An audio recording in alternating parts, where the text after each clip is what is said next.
morning, students. Welcome back. Today again we are going to discuss further new topics on chapter number 21, that is social change. Right? Before beginning to the new topics, let us take the revision of what we did in the previous lecture. Right?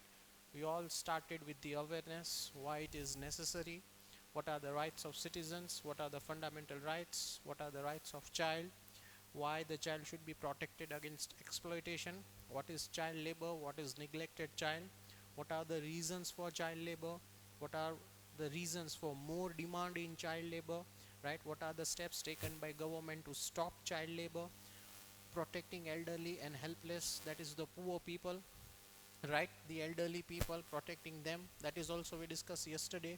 What is an antisocial activities, what is corruption actually, that is also we have discussed in the previous lecture in our country and in the foreign country, and what are the steps to stop corruption, that is also we have discussed, right? Those students who have not watched the video, I request the students to watch it on YouTube, right? And please refer the textbook while the topic has been discussed in the class, right?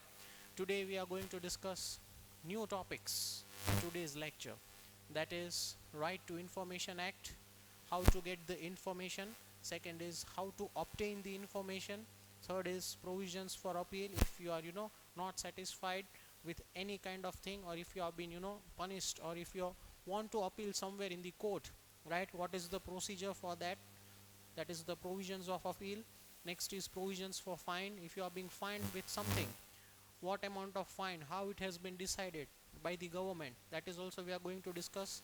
Next is law regarding right to free and compulsory education, right? We have already discussed that the government is taking various steps to develop the education system, right? That is the main motive of the government. So special education system has been put set free by the government from the age of 6 to 14 years, right? So all these things we are going to discuss in today's lecture, right? Before we begin, keep your textbook with you. We are going to discuss today's topic, that is the first topic, that is Right to Information Act. Page number 183. Right to Information Act 2005. Underline that thing, Right to Information Act 2005. On 15th June 2005, the central government has enacted, it is not the state government, it is the central government, has enacted Right to Information Act. Please underline that statement. On 15th June 2005, this act was established by the central government, right? That is the Right to Information Act. That means every citizen has the right to get information of each and everything. No one can stop us. That is not our law, that is the law made by the government, that is to give the information to the public, that is the right of the public to get the information, and that was being established on 15th June 2005 by the central government. It is applied to all the states except the states of Jammu and Kashmir.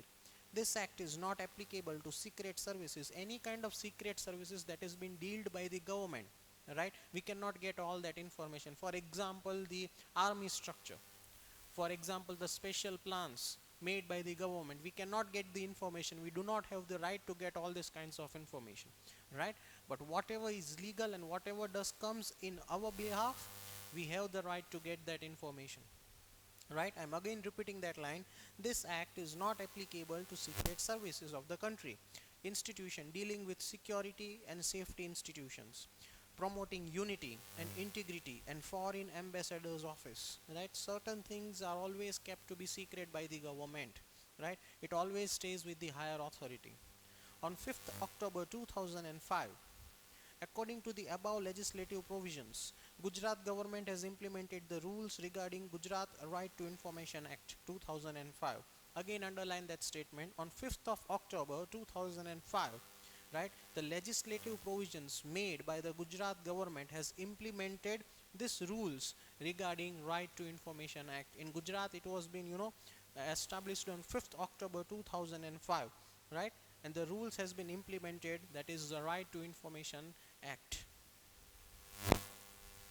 The base of the legislative has been to acquire transparent, clean, simple and quick administrative operations, and to seek public confidence in it, According to the provisions of the legislative, and any citizens may approach higher official of the department and ask question to get proper information about his pending work or implementation of schemes, or for the success or status of public oriented work. Success or status of public oriented work, any work that comes under the public orientation, we have the right to get the information even from the higher authority. Even from the higher authority. I'm repeating the last two lines again. Try to understand that lines. According to the provision of legislative, any citizen, that means we, may approach higher officials, that means to the higher authority of the concerned department, and we can ask questions to get proper information about the pending work or the implementation of the schemes, right? Whatever the schemes that the government is declaring, and if the schemes are not being fulfilled, as citizens of India, we have the right to ask questions to the higher authority. Or for the success or status of public oriented work, the information that we have the right to get it from the government should only be concerned with the public oriented work, should only be concerned with the public oriented work. Keep a note on that, right? Anything which is being made open for the public development, and if those schemes are not being fulfilled, those projects are not completed within the stipulated point of time, we have the right to ask information to the higher authority. That is known as Right to Information Act. Which year? 2005. 2005. The next process, how to obtain the information.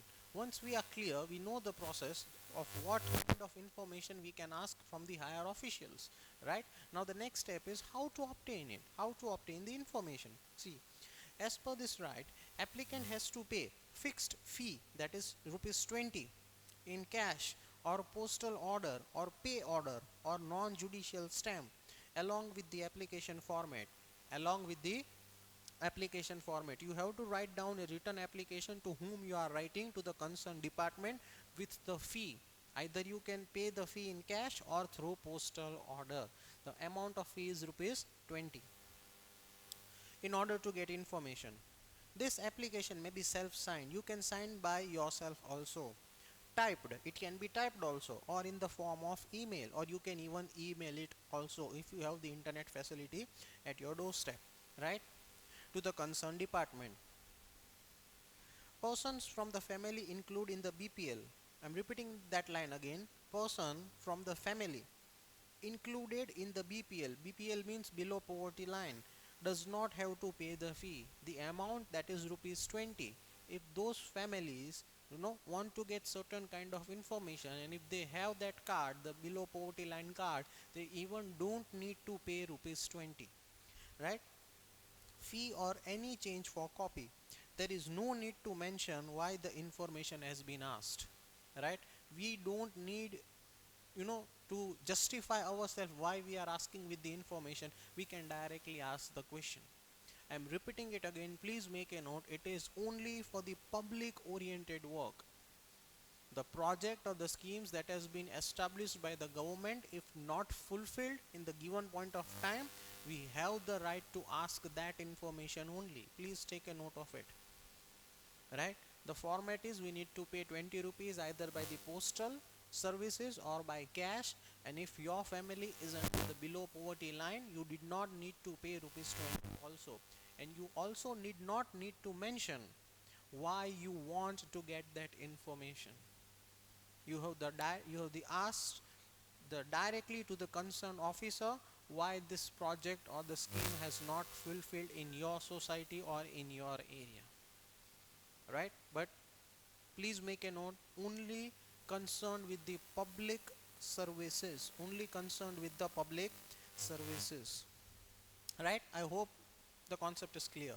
Next paragraph, concerned assistant public information officer, that is APIO, right?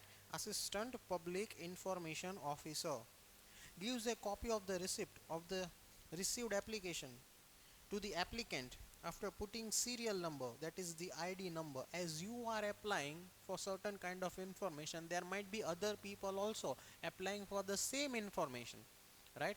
So it is the duty of the APIO, that is the Assistant Public Information Officer, who gives a copy to the applicant back with the serial number on it, with the serial number on it in the application. After that,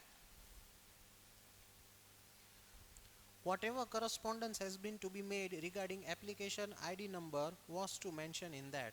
APIO, that is the officer, the concerned officer who gives you the receipt, will give direction within 30 days of accepting application for acquiring information. If any copy is demanded by the applicant, then it could be obtained by paying fixed fee or charge decided according to the legislative. AIPO may refuse to give information as per the legislative if the required information affects the sovereignty of the country. See, again the IPO officer has also the right to, to stop the person, right, if the information is, kind of revealing certain secrets, or it may affect the credit of our own country. That officer has the power to reject the application, right? If I want to know the secret plans of the army, what is the army planning, and if I'll write an application to the government, this officer has the right to reject the application, right? I'm repeating it again, it is only for the public concerned projects or schemes, right? If anything that we are asking that affects the credit of the country or the sovereignty of the country, right, this officer has the right to reject that information, right? See, it is specifically given, if the required information affects the sovereignty of the country or influences national interest and security, or is related to secret issues, or leads to the contempt of court. To the contempt of court means anything that we go against the law, right? That is the contempt of court. We are, going against the law, going against the court, or is in connection with scientific secrets, or promotes crime, or even it might promotes crime. We get the information, then we can plan, and we can, get the ideas how to do the crime. If any kind of information that we are asking from that concerned officer, that officer has the right to reject this information, right? This is what we have to take care while getting the information, right? That officer has completely the power to accept and reject the application. If it is giving certain benefits to the society, if certain projects are not fulfilled within given point of time in our society, in our surroundings, or in our state, declared by the government publicly for the public, then we can ask for the information. But if it is certain kind of secret, certain kind of, affects the sovereignty of the country, that kind of information, as a public or as a civilians, we cannot get it. We cannot get it. Please try to make a note of this thing. This is the process how we get the information. We write the application, we pay the fee to the concerned officer, that is rupees 20. If you are falling under the BPL poverty card, right, you don't even need to pay the fee, and the process will be done by the AIPO officer within the next 30 days. Within the next 30 days. This is how you obtain the information. I hope these two steps are clear, right? Moving towards the third steps, that is the provisional for appeal. What does it say? If the concerned department does not extract the information within 30 days, right? If the department to whom you are applying does not reply you within 30 days, or refuses to give the information, if they refuse to give the information, then offended applicant, that means the person who has, applied for the information, may appeal to the PIO, that is the Public Information Officer. We have the right, if anything that is for the public, and we are asking information to the AIPO, and within the next 30 days he does not apply or does not revert us back with the information, we have the power as the citizen to go for the higher authority. To whom we have to concern now? To the PIO, Public Information Officer. But the time limit is 30 days. So we have to wait for 30 days. So if 30 days has been spended, and if no kind of information has been given to you, that means to the applicant, then you can apply to the higher authority, that is PIO, within 30 days of rejection. For this applicant does not have stipulated to pay any fee. Now if he is applying to the PIO, again he does not need to pay any fee, right? If within the stipulated time period the decision of the first appeal does not come, or the applicant is refused to given required information, the offended applicant may make an appeal to the state chief information within 90 days. Again, if the information is not being provided by the PIO, again you have to again apply to the higher authority again. Who is the higher authority now? State's chief information officer. Within how many days you have to apply? Within 90 days. Within 90 days again you can apply to the higher authority. First is AIPO, then it comes PIO, and now it is state's chief information officer. For the first time you have to wait for 30 days, and if the information has been not given to you, you can apply to the PIO, and again the information has been not been reverted in stipulated point of time. Within 90 days you can apply to the higher authority again, right? Within 90 days. Within 90 days. This is the provision for appeal. This is how you can appeal, or you can request the higher authority to give us the information. So in short, it would be around 3 months. 90 days means 3 months. So it would be around 3 months. You have to wait to get the proper information regarding a particular scheme or regarding a particular project. This is how the provisions has been made by the government. The laws has been made by the government for appealing. As a civilian, or as a candidate, or as a citizen of the Indian country, right? So this is how you have to remember this process, that is the provision for appeal. I hope the concept is clear. Right? Next, provisions for fine. Now you know the process, now you know the provisions of appeal. Now the next concept is provisions for fine. Right? Fine means the charge that you have to pay. Right? See what it says.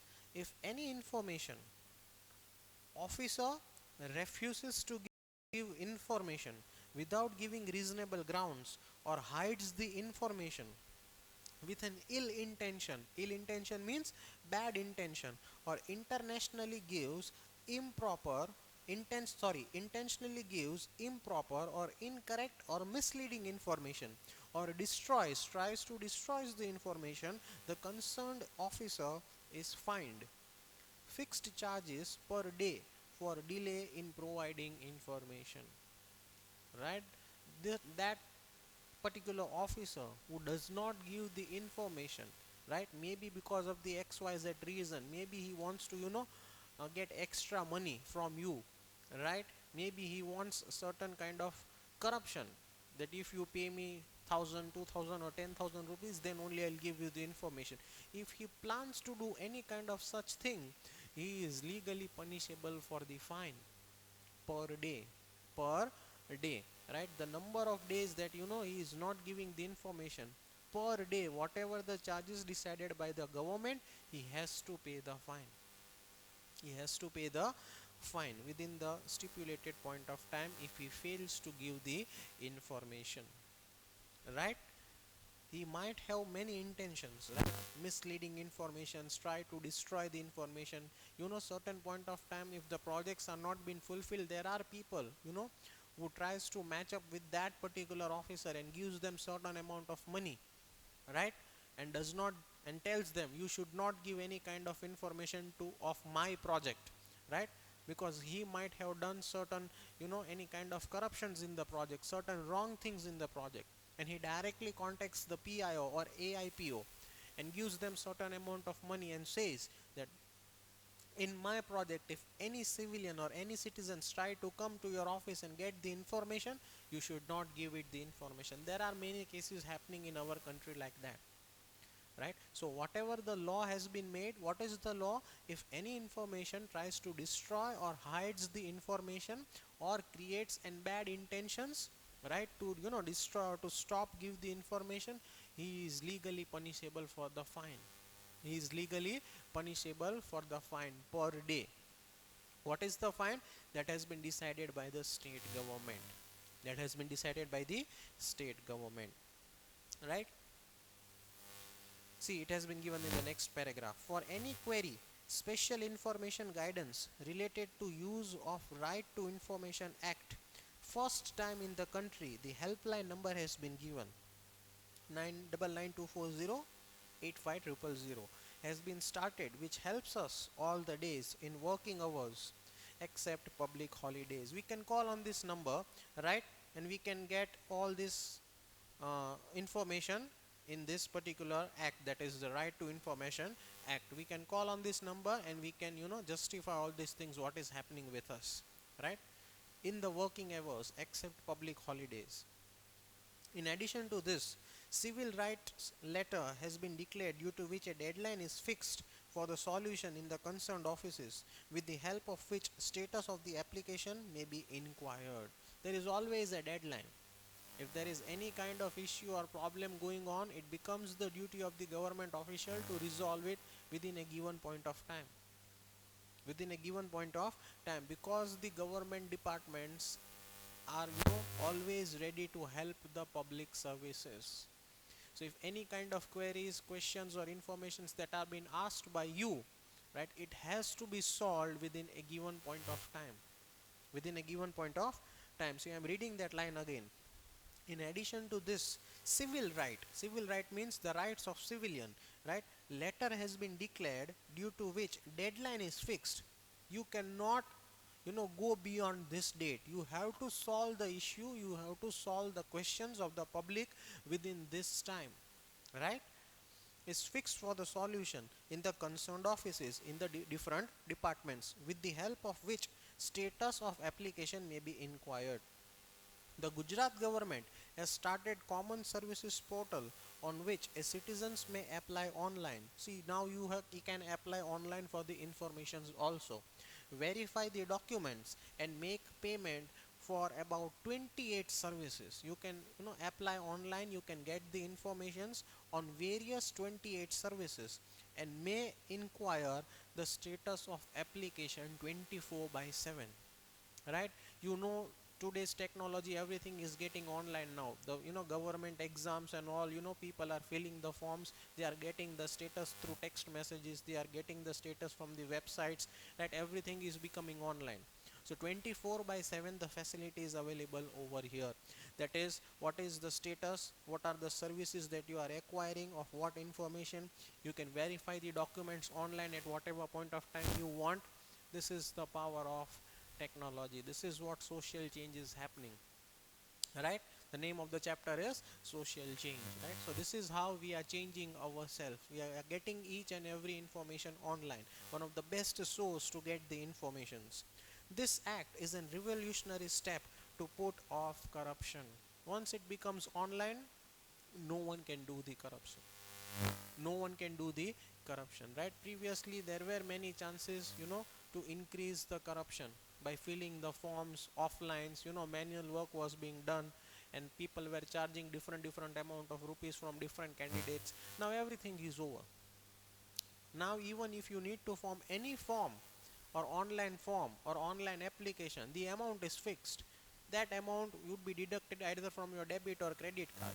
So no extra amount you have to pay from the pocket. No kind of corruption has been done. This is the power of getting online. This is one of the biggest revolutionary step that our government is taking. Everything is getting online. So whenever you want, you can get the information also.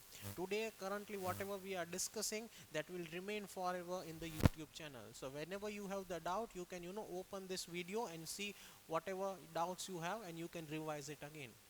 You can take back, you can again go forward, you can revise twice, thrice. This is the power of online.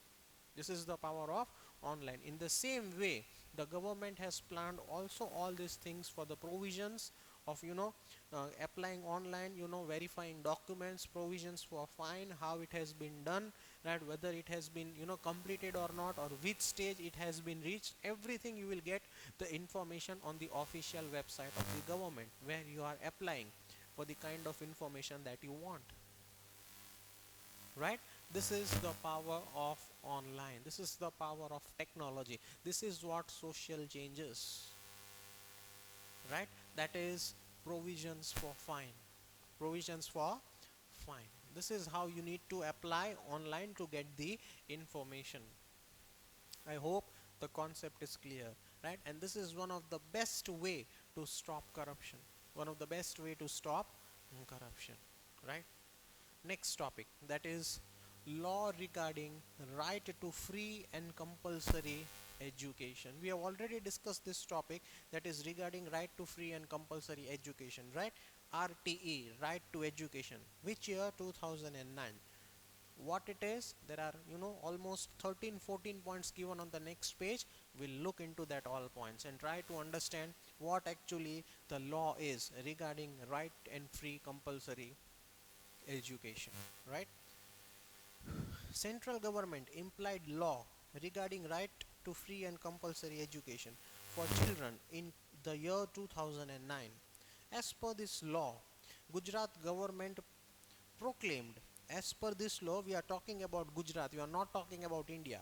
As per this law, Gujarat government proclaimed law regarding right to free and compulsory education on 18th February 2012. Please underline that statement.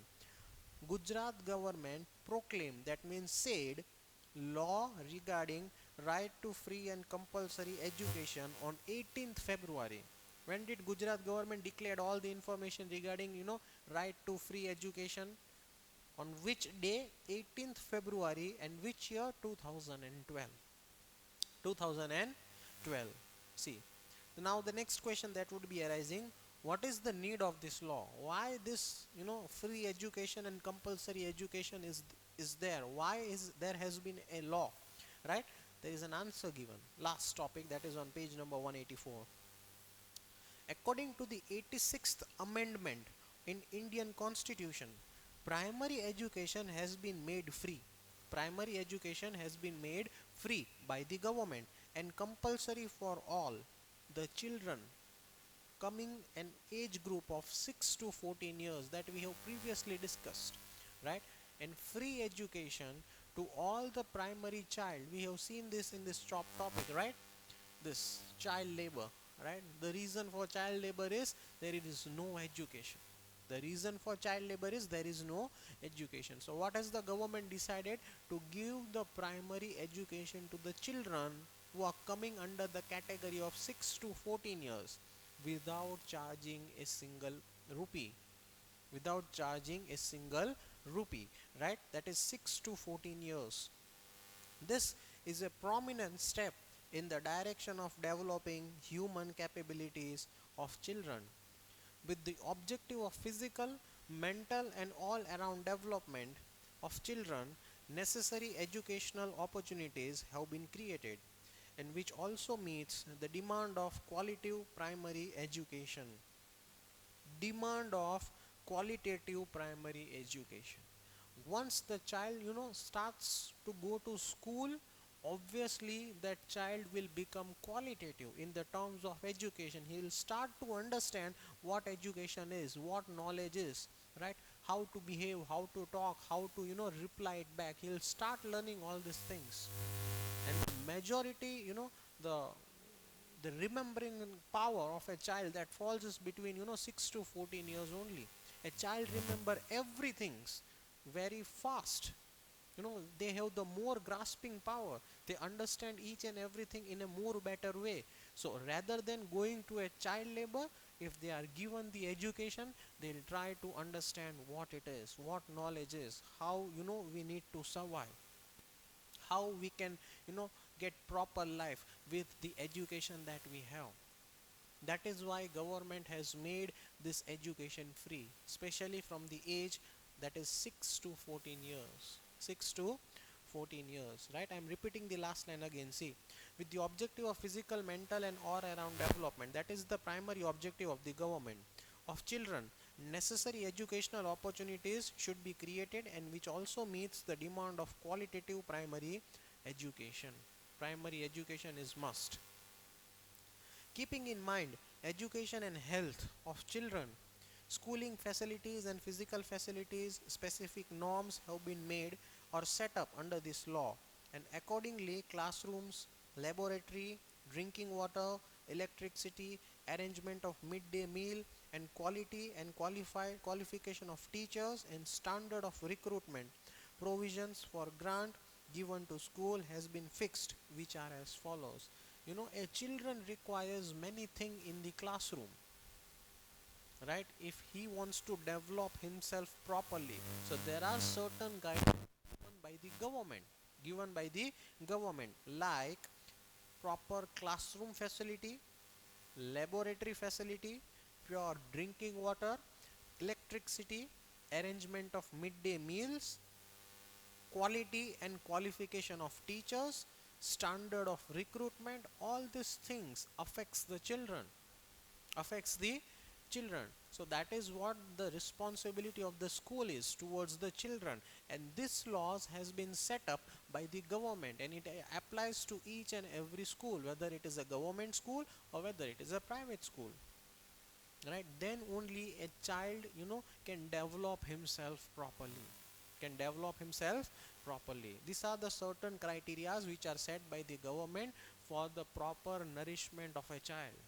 That is the primary education, right? There are 13 points. Yes, there are 13 points given. We need to focus on each and every point is important. What this 13 points says about the free and compulsory education, let's look into it. Point number 1: according to this law, every child between the age group of 6 to 14 should get admissions in the school close to his locality. Children who do not have birth certificate as an age proof cannot be refused admission in the school by anybody, right? Any children who does not have his own identity, that is the particular birth certificate, right? As they are not adults, they won't have any driving license, PAN card or election card. So what would be their identity? Their identity would be their birth certificate. So if they have lost their birth certificate, no school can stop them from getting into the admission process. They have the right to get the admission. That is point number 1. Look at point number 2. Although the child may have attained 14 years of age, and if he has not completed his primary education, in such cases he could be imparted free education, right? Suppose if the child age is 14, right, he has already crossed 12, 13, 14 years of age, and if he has not got any kind of education, that is the primary education, right, that child has the right to get free education. Right? Point number 3: at the time of admission at the time of admission, the age of child should be 6 years. Please make a note. While you are making an admission, the age of the child should be 6 years. And if he doesn't have birth certificate, then hospital records, age related affidavit of parents should be taken as a proof for admission, right? Even it favors the school also. You require certain kind of identity of a child. So if you don't have any kind of birth certificate, then hospital records are also considered as one kind of proof, and that becomes the responsibility of the parents to have that record keep with them while they are going for the admission process. Right? That is all about point number 3. Point number 4: all the students should be given admission without discrimination. All the students are equal, right? During the admission process, caste system, gender system, right, all these things should be ignored, right? Any kind of discrimination is not allowed. Admission should be given on equal and justified basis, right? That is point number 4. Point number 5: any kind of fees like captation fees, admission fees, or any other type of deposits cannot be taken. Simple point. Point number 6: at the time of admission, interviews of children or parents should not be taken. That is one of the important point. Admission should not be given on the basis of income or educational qualification or capabilities of parents, right? Please make a note. Admissions on the basis of income or educational qualifications or capabilities of parents. We are giving admissions to the children, not to the parents, right? So here parents, any kind of interviews, children and parents, it should not be taken. And second point, it should not, the admission process should not be given on the basis of income or the qualification or the capabilities of the parents, right? Many times, child is very weak or not able to, to get or qualified in the particular class. So what does the parents do? They give certain kind of extra fees, or they donate certain things, amount of cash to the schools, and try to get the admission process. This is something very illegal. We should not do all these things as a, members of the society or as an Indian citizens, right? So this should not be done. Any kind of admission test of parents should not be taken, right? Any kind of test of parents should not be taken, right? That is all about point number 6. Point number 7, for the education of children of age 3 to 5. See, try to understand now, this is about the children falling under the category of age that is 3 to 5. A revolutionary step has been taken for the first time by taking nursery under the law. Right now the government has even took nursery under the law and making rules for special training of preschool teachers, their courses, curriculums and evaluations. Right?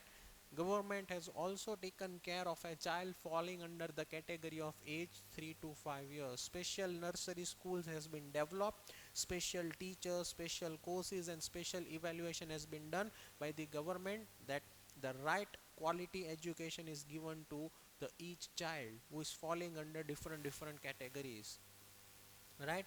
A child who is of 3 to 4 years would be given the education as his or her level. A child who is 8 to 10 years has been given the education at his maturity level.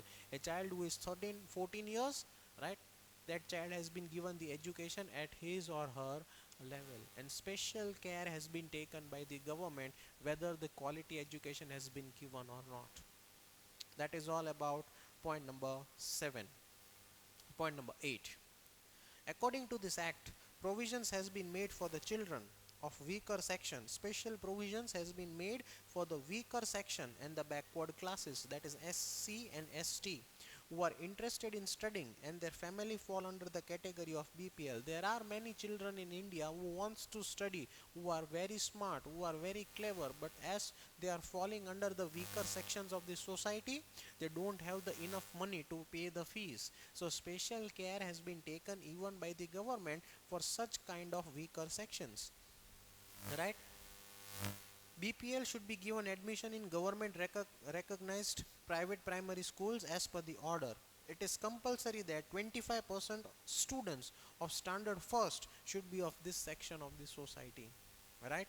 This should be, that is 25% of the students sitting in class that is in standard first should be falling under these sections of the society, that is the weaker section of the society, right? If there are 50 students, 25%, that means 25 students should be sitting in a class, right, who are falling under the category of the weaker sections of the society, right? Next, point number 9, school teachers are not allowed to take private tuitions. 10, all the underqualified teachers of the school should obtain an academic qualification within 5 years. All the underqualified teachers, that means the teachers who are not qualified, should obtain the academic qualification. What is the academic qualification? That is whatever has been required as per the rules of the government. If you are teaching in primary, what education is required, you have to get that education. If you are teaching in 5th 6th 7th standard, that qualification has been required, you need to get that information or you need to get that qualification, right? If you are teaching in 10th 11th 12th, right, what qualification has been required, that has to be obtained by the teacher within how many years? Within 5 years. That is the duty of the teachers. 11th, any child who has not completed his primary education, so I am repeating that point again, that is an important point. Any child who has not completed his primary education cannot be terminated from school until being transferred.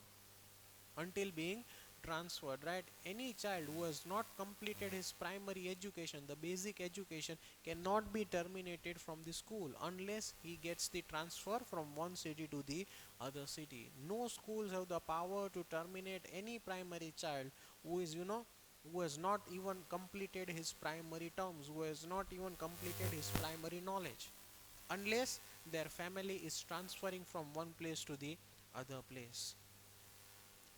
Point number 12. In the private primary schools, the fees of ST and SC children is paid by the government as per the fixed condition. In private school, those students who are falling under the weaker sections of the society, that is ST, scheduled tribe, and SC, scheduled caste, those children who are studying in private primary schools, the government is paying the fees on behalf of those children as per fixed conditions. As per fixed conditions, whatever the condition of their child is, the government is ready to pay the amount of fees of that particular children, right? That is point number 12. And point number 13, the last important point, for the compliance of provisions, that means for the fulfillment of this law, a schedule management tribunal or state council, a kind of a special management team or a kind of a state council has been provinced. For the breach of this act, the director of the school may be fined. If any kind of fraud or misleading activity is done by the government schools, the director of that school, that means the in charge of that school, may be fined, or recognized of the schools, or even can be terminated, or even he can lose his own job as a director of the school or as an in charge of the school, right? Whatever has been to go through the process as per the law for the admission or to get the primary education, the school has to work like that. The school has to follow or obey all the laws which are being given by the government, so that a child who is falling under the category of 3 to 5 and 6 to 14 will get a quality education, will get a quality education, right? This is what is all about social change, right? Today we have discussed five topics. We have discussed five topics, right? I request the students to connect yourself with the textbook. Try to read the topic twice and thrice so that the concept would be clear. Today we discussed Right to Information Act. Then next is how to obtain information. Next is what are the provisions of appeal. Next is the provisions for fine, and next is law regarding right to free and compulsory education.